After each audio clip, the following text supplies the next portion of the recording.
Welcome to Kenton's videos. Enjoy the video. Hello everyone. In this video, I will explain how to buy options in interactive brokers, step by step.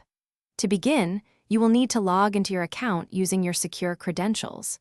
You can use either the Trader Workstation desktop application or the Client Portal web interface. Once logged in, navigate to the trading platform where you can access all the powerful tools for your investment journey. This initial step ensures you are ready to explore the options market. Next, you need to find the underlying asset for which you want to buy options. In the search bar, typically located at the top of your trading platform, type in the ticker symbol of the stock or exchange-traded fund. For instance, if you are interested in Apple, you would type Apple.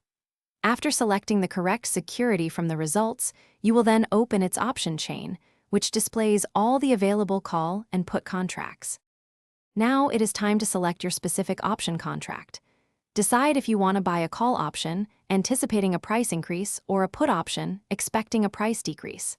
Then, choose an expiration date, which could be a few weeks or several months away. Next, select your preferred strike price.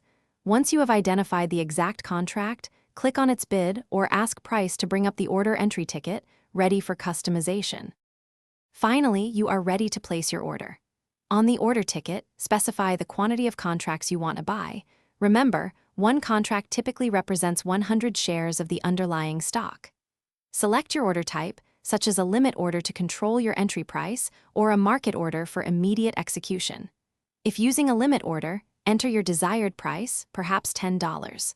Thoroughly review all the details, then click the Submit button to send your order to the market. Thanks for watching. Consider subscribing if we helped you.